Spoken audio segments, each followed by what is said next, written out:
Assalamualaikum warahmatullahi wabarakatuh. Selamat datang di Memang Mudah Channel.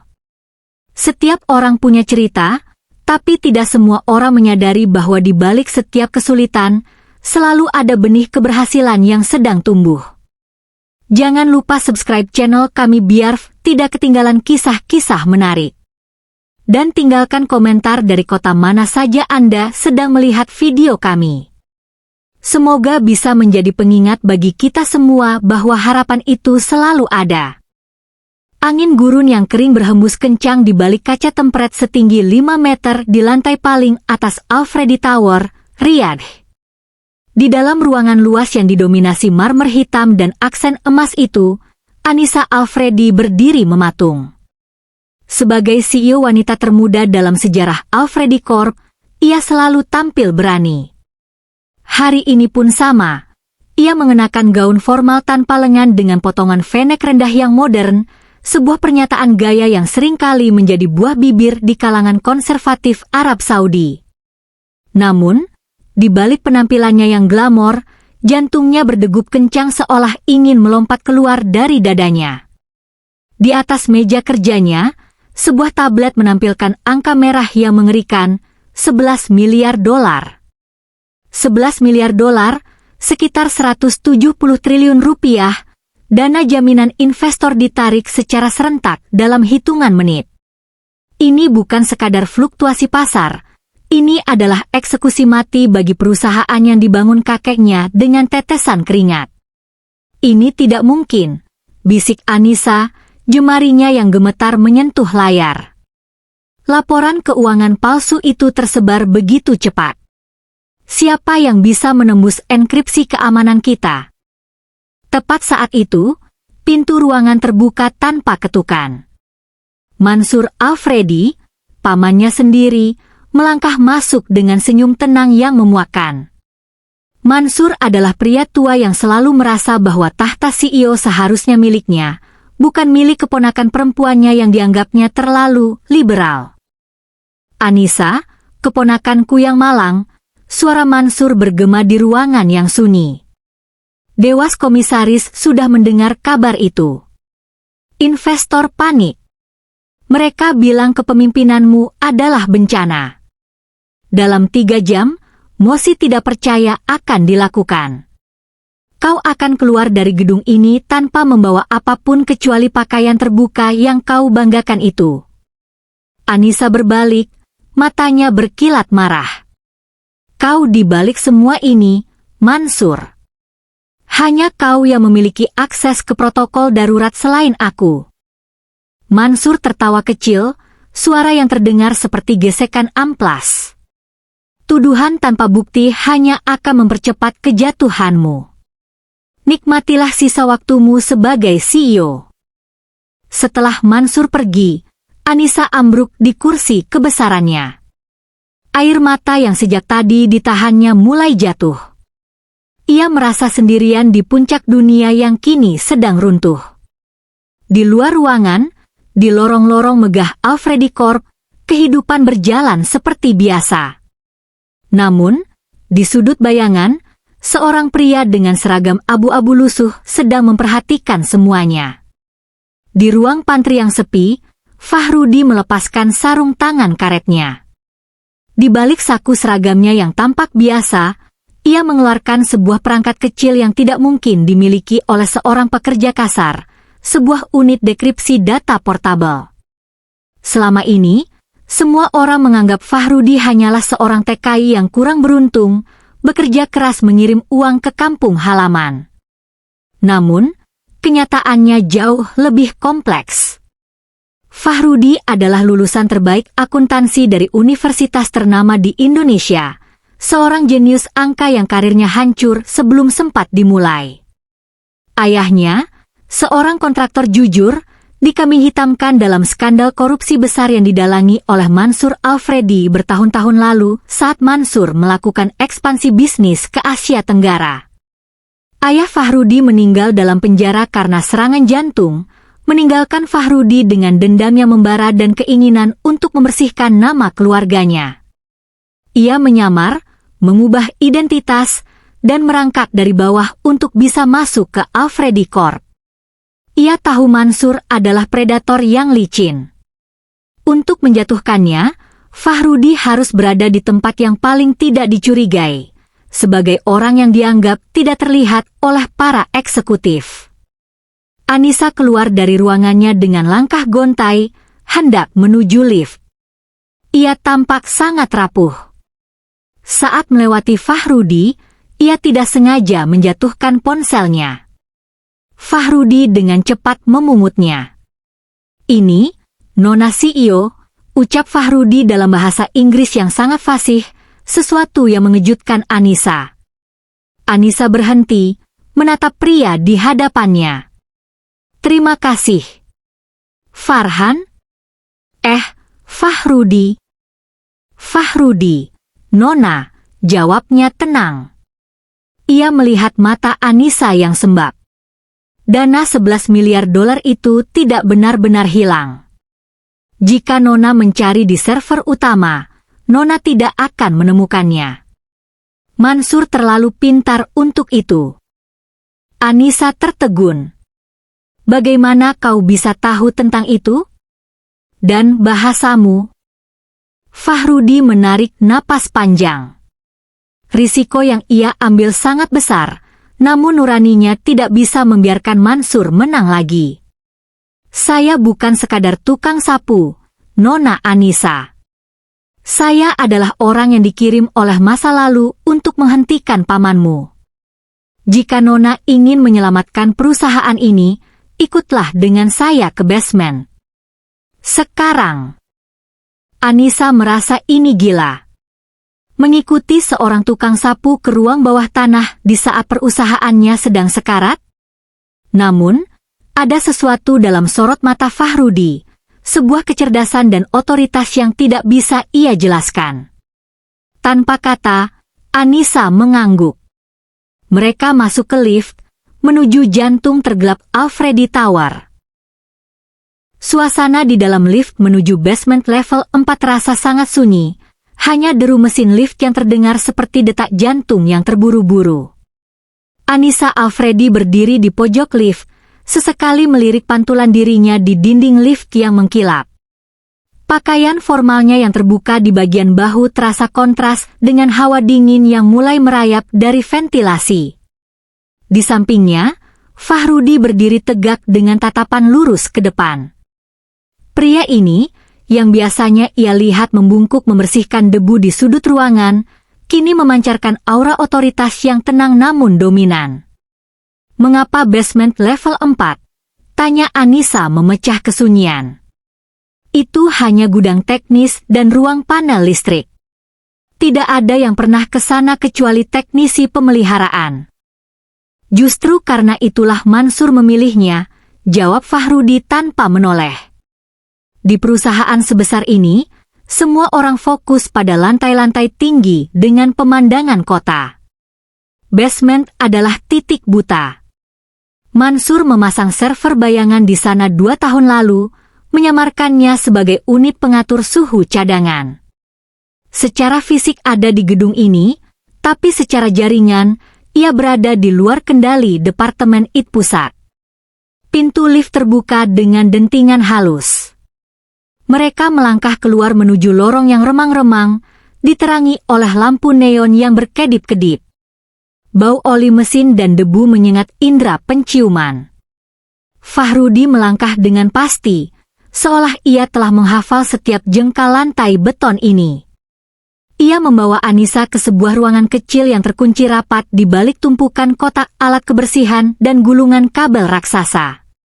Fahrudi mengeluarkan sebuah kartu akses yang tampak kusam, namun saat ditempelkan ke pemindai, pintu besi berat itu terbuka dengan desisan udara. Di dalamnya, Anissa terkesima. Ruangan sempit itu penuh dengan perangkat keras komputer kelas atas yang disusun sedemikian rupa. Cahaya biru dan hijau dari lampu indikator server memantul di wajah mereka. "Duduklah, Nona Anissa. Kita tidak punya banyak waktu," perintah Fahrudi. Ia menarik sebuah kursi besi dan menyalakan monitor utama. Jari-jarinya mulai menari di atas mechanical keyboard dengan kecepatan yang tidak masuk akal. Barisan kode enkripsi yang rumit mengalir deras di layar seperti air terjun digital. Anissa memperhatikan dengan saksama. Siapa kau sebenarnya, Fahrudi? Tidak ada tukang sapu, bahkan lulusan akuntansi terbaik sekalipun, yang memiliki kemampuan meretas sistem keamanan level militer Alfredi Corp seperti ini. Fahrudi menghentikan gerakannya sejenak, namun matanya tetap tertuju pada layar. Nama saya memang Fahrudi, tapi di dunia yang berbeda, saya dikenal sebagai analis forensik digital. Ayah saya adalah seorang pria jujur di Jakarta yang menjalankan perusahaan konstruksi kecil. Mansur Alfredi, yang saat itu menjabat sebagai kepala ekspansi global, membutuhkan kambing hitam untuk menutupi kerugian besar akibat salah urus di proyek Asia Tenggara. Ia menyuap pejabat, memasukkan tanda tangan ayah saya, dan menjebloskannya ke penjara. Suara Fahrudi bergetar oleh emosi yang tertahan. Ayah saya meninggal dalam kehinaan di sel yang sempit, sementara Mansur naik jabatan menjadi wakil presiden direktur di sini. Saya menghabiskan 5 tahun terakhir untuk masuk ke jantung operasi ini. Saya menyamar menjadi tukang sapu agar saya bisa mengamati kebiasaannya, mencuri sandi-sandinya dari sisa kertas di tempat sampah, dan memasang perangkat penyadap di ruangannya. Jadi, kau menggunakan aku untuk balas dendam? Tanya Anissa pelan. Fahrudi menatap Anissa, matanya menunjukkan ketulusan yang dalam. Awalnya, mungkin ya. Tapi selama bekerja di sini, saya melihat Nona. Nona bukan seperti Mansur. Nona peduli pada karyawan bawah, Nona bekerja keras demi warisan kakek Nona. Membiarkan Mansur menghancurkan Nona sama saja dengan membiarkan ketidakadilan menang 2 kali. Saya tidak akan membiarkan itu terjadi. Kembali ke layar, Fahrudi menunjukkan sebuah peta jaringan yang sangat kompleks. Lihat ini. Dana 11 miliar dolar itu tidak benar-benar ditarik oleh investor. Mansur memicu protokol distress exit, sebuah perintah darurat yang hanya digunakan jika perusahaan dalam keadaan perang atau bencana alam. Protokol ini membuat dana ditarik secara otomatis ke akun penampungan sementara sebelum dikembalikan ke investor. Tapi kemana dana itu pergi sekarang? Anissa mendesak, wajahnya mendekat ke monitor. Dana itu sedang menggantung di akun bayangan di Karibia atas nama sebuah perusahaan cangkang bernama EMA Global Holdings. Dalam waktu 40 menit, tepat saat mosi tidak percaya di lantai atas dimulai, sistem ini akan melakukan penghapusan log otomatis. Dana itu akan menghilang dari pembukuan resmi dan masuk ke kantong Mansur selamanya. Lalu apa yang harus kita lakukan? Saya bisa melakukan force transfer balik, tapi sistem ini meminta autentikasi biometrik ganda. Mansur memiliki 1 kunci, dan Nona memiliki kunci lainnya. Jika saya mencoba membobolnya dengan paksa, sistem akan melakukan self-destruct dan uang itu akan hangus. Fahrudi menggeser laptopnya ke arah Anissa. Sebuah kotak merah berkedip di layar, meminta pemindaian retina dan sidik jari CEO. Hanya Nona yang bisa membuka gerbang terakhir ini. Jika Nona mempercayai saya, letakkan tangan Nona di pemindai dan tatap kamera ini. Anissa ragu sejenak. Jika ia melakukan ini, ia menyerahkan seluruh akses keuangannya kepada seorang pria yang baru ia kenal secara mendalam selama beberapa menit. Namun, melihat kehancuran di depan mata, ia tidak punya pilihan lain. Ia meletakkan tangannya yang gemetar di atas panel pemindai. Autentikasi diterima. Suara komputer bergema di ruangan dingin itu. Bagus, bisik Fahrudi. Sekarang bagian tersulitnya. Mansur pasti menyadari bahwa ada aktivitas di server basement ini. Kita harus melakukan ini sambil menahan serangannya secara digital. Tiba-tiba, lampu di ruangan itu berkedip merah. Alarm sunyi mulai berbunyi di layar. Dia tahu, seru Anissa.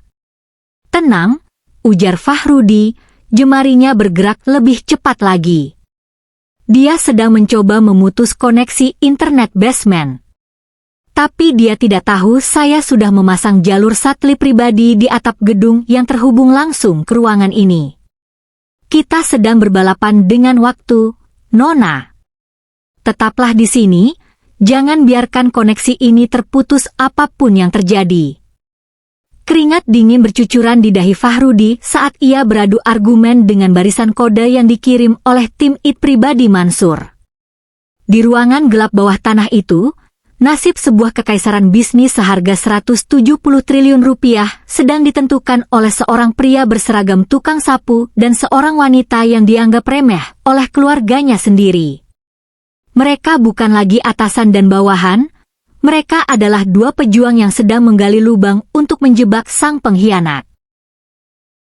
Dinding kaca melengkung memperlihatkan gemerlap lampu kota Riyadh yang membentang luas seperti hamparan permata di tengah gurun. Namun, di dalam ruang rapat utama, suasana terasa lebih dingin daripada suhu pendingin ruangan yang disetel maksimal. Aroma kopi mahal dan parfum mewah bercampur dengan ketegangan yang menyesakkan. Di tengah meja oval panjang yang terbuat dari kayu jati langka, Mansur Alfredi duduk dengan posisi yang sangat santai, hampir menyerupai seorang raja di singgasananya. Ia terus-menerus melirik jam tangan Swiss berlapis platina di pergelangan tangannya. Jam digital di dinding menunjukkan pukul 10.45 malam. 15 menit lagi menuju kehancuran total keponakannya. Tuan-tuan dan nyonya-nyonya yang terhormat, suara Mansur memecah keheningan, berat dan penuh otoritas. Kita semua di sini karena mencintai Alfredi Corp. Perusahaan ini adalah pilar ekonomi, sebuah simbol kejayaan. Namun, di bawah kepemimpinan Anissa, pilar itu retak. 11 miliar dolar bukan sekadar angka, itu adalah kepercayaan investor yang telah dikhianati oleh ketidakmampuan seorang amatir. Seorang komisaris senior, pria tua dengan janggut putih panjang, mengangguk perlahan. Kami setuju, Mansur. Kami butuh stabilitas. Jika dalam 10 menit dana tersebut tidak kembali atau tidak ada penjelasan yang logis, Mosi tidak percaya akan segera ditandatangani. Posisi CEO harus segera dialihkan. Mansur tersenyum tipis, sebuah senyum yang tidak mencapai matanya. Saya sudah menyiapkan rencana penyelamatan. Begitu kendali ada di tangan saya akan menyuntikkan dana pribadi dan melakukan negosiasi ulang dengan konsorsium Karibia untuk melacak dana tersebut. Kita akan selamat, tapi hanya jika Anissa pergi. Tepat saat Mansur hendak memberikan dokumen pengunduran diri paksa kepada sekretaris dewan, pintu ganda ruang rapat yang berlapis perunggu itu terbanting terbuka. Suaranya bergema seperti ledakan di dalam ruangan yang sunyi tersebut. Anissa Alfredi melangkah masuk dengan kecepatan yang mengejutkan semua orang. Gaunnya yang sebelumnya tampak kusut karena pelarian ke basement, kini entah bagaimana terlihat seperti zirah perang. Namun, yang lebih mengejutkan adalah sosok yang berjalan di belakangnya. Seorang pria dengan seragam abu-abu lusuh, membawa sebuah laptop hitam yang lecet di sudutnya, masuk dengan langkah yang sama tenangnya dengan para eksekutif di sana. Rapat ini belum berakhir, Paman, suara Anissa menggelegar, tajam dan penuh keyakinan. Mansur berdiri, wajahnya merah padam karena terkejut sekaligus marah. Anissa, apa-apaan ini? Kau berani mengacaukan rapat dewan dengan membawa seorang pelayan? Keamanan. Seru tukang sapu ini keluar sekarang. Dua penjaga keamanan berseragam hitam bergerak maju, namun Anissa mengangkat tangannya dengan tegas. Diam di tempat. Jika kalian menyentuh pria ini, kalian sedang menyentuh satu-satunya orang yang bisa menyelamatkan uang kalian yang hilang. Para pemegang saham saling berbisik panik. Keinginan untuk mendapatkan uang mereka kembali jauh lebih besar daripada rasa hormat mereka pada protokol ruangan. Biarkan dia bicara, seru salah satu investor dari Jerman. Fahrudi melangkah maju ke meja utama. Ia tidak menunduk. Ia menatap langsung ke mata Mansur, sebuah tatapan yang membuat pria tua itu bergidik tanpa alasan yang jelas. Fahrudi menghubungkan kabel HDMI ke laptopnya, dan seketika, layar proyektor raksasa di dinding menampilkan antarmuka sistem yang sangat teknis, jauh lebih rumit daripada presentasi PowerPoint biasa. Nama saya Fahrudi, dan saya adalah orang yang kalian anggap tidak ada selama 2 tahun ini, ucap Fahrudi dalam bahasa Inggris yang sangat jernih dan berwibawa. Selama kalian duduk di sini mendengarkan dongeng Tuan Mansur, saya dan Nona Anissa berada di basement level 4, membedah apa yang sebenarnya terjadi pada dana jaminan kalian. Layar berubah menampilkan diagram aliran dana. Ini adalah protokol distress exit yang dipicu secara ilegal. Perhatikan alamat IP yang memulai perintah ini. 192.168.1.105 itu adalah alamat komputer pribadi di kantor Tuan Mansur. Bohong. Itu rekayasa digital, teriak Mansur, tangannya mulai gemetar.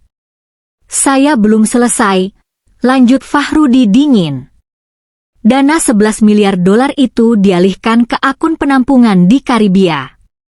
Mansur berharap sistem akan menghapus jejaknya dalam beberapa menit lagi. Namun, berkat otentikasi biometrik Nona Anissa, saya berhasil menembus enkripsi tersebut dari dalam. Jari Fahrudi menekan tombol Enter dengan mantap. Sekarang, lihat layar ponsel kalian masing-masing. Detik berikutnya, ruangan itu dipenuhi dengan suara denting notifikasi. Satu persatu, para investor membuka ponsel mereka. Mata mereka terbelalak. Saldo rekening jaminan Alfredi Corp yang sebelumnya 0, kini kembali menampilkan angka fantastis, 11 miliar dolar. Dana telah kembali ke akun utama.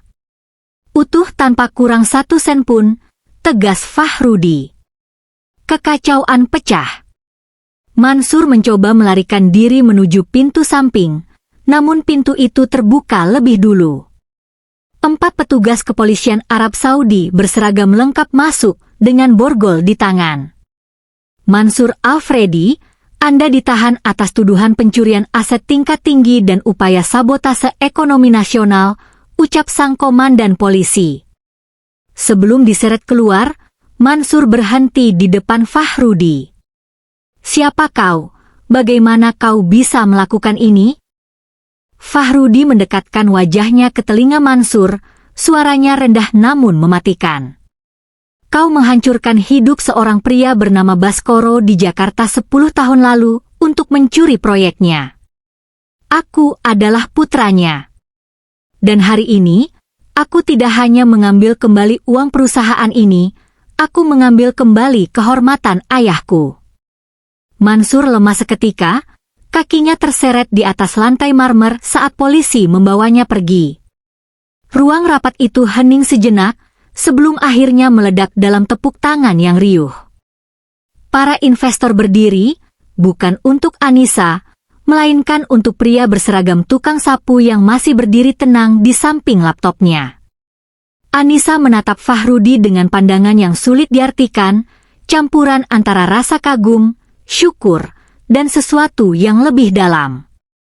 Badai telah berlalu, namun ia tahu, hidupnya baru saja dimulai kembali dengan cara yang paling tidak terduga. Perusahaan kini lebih kuat dari sebelumnya. Berita tentang tukang sapu jenius menjadi viral di seluruh dunia, namun Fahrudi memilih untuk tetap rendah hati. Anissa melakukan perubahan besar. Hal pertama yang ia lakukan adalah membersihkan nama ayah Fahrudi secara hukum dengan menggunakan bukti-bukti yang ditemukan Fahrudi di brankas digital Mansur. Hal kedua, ia mengangkat Fahrudi menjadi Direktur Operasional, COO, Alfredi Corp. Malam itu, di atap gedung Alfredi Tower, tempat yang sama di mana Anissa hampir menyerah, angin berhembus lebih lembut. Fahrudi berdiri di sana, tidak lagi mengenakan seragam abu-abu, melainkan setelan jas yang dijahit dengan sempurna. Ia tampak sangat gagah, meskipun matanya masih memancarkan kesederhanaan yang sama. Anissa mendekat, mengenakan gaun panjang berwarna merah marun yang elegan. "Kau lebih suka pemandangan dari sini atau dari basement?" godanya. Fahrudi tersenyum kecil. "Dari sini, saya bisa melihat masa depan. Di basement, saya hanya melihat masa lalu." Anissa terdiam sejenak, menatap pemandangan kota Riyadh yang bercahaya di bawah mereka. "Aku tidak pernah sempat berterima kasih dengan benar. Kau menyelamatkan hidupku, Fahrudi. Bukan hanya perusahaanku." Fahrudi berbalik menghadap Anissa. Ia mengambil sesuatu dari saku jasnya. Bukan lagi perangkat peretas, melainkan sebuah kotak kecil berisi cincin berlian yang berkilau di bawah cahaya bulan. "Anissa," suara Fahrudi bergetar sedikit. "Saya datang ke negara ini untuk mencari keadilan. Saya menemukannya. Tapi dalam perjalanannya, saya menemukan sesuatu yang lebih berharga. Saya melihat seorang wanita yang kuat, berani, dan jujur di dunia yang penuh intrik. Saya tidak ingin lagi hanya menjadi pelindungmu dari balik bayangan." Ia berlutut di hadapan Anissa. "Maukah kau membangun masa depan bersamaku? Bukan sebagai bos dan bawahan, tapi sebagai rekan hidup." Air mata bahagia mengalir di pipi Anissa. Ia teringat bagaimana pria ini menyapu lantai di kantornya setiap hari tanpa ia sadari keberadaannya, dan bagaimana pria yang sama kini menawarkan dunia kepadanya. "Ya, Fahrudi." "1000 kali ya," jawab Anissa tulus. Di puncak menara tertinggi di Riyadh itu, dua jiwa yang dipertemukan oleh nasib dan intrik akhirnya bersatu. Kisah seorang TKI dan seorang CEO wanita itu menjadi legenda, sebuah pengingat bahwa kejutan terbesar dalam hidup seringkali datang dari orang yang paling tidak kita duga, dan bahwa kebenaran akan selalu menemukan jalannya untuk bersinar, bahkan di tempat paling gelap sekalipun.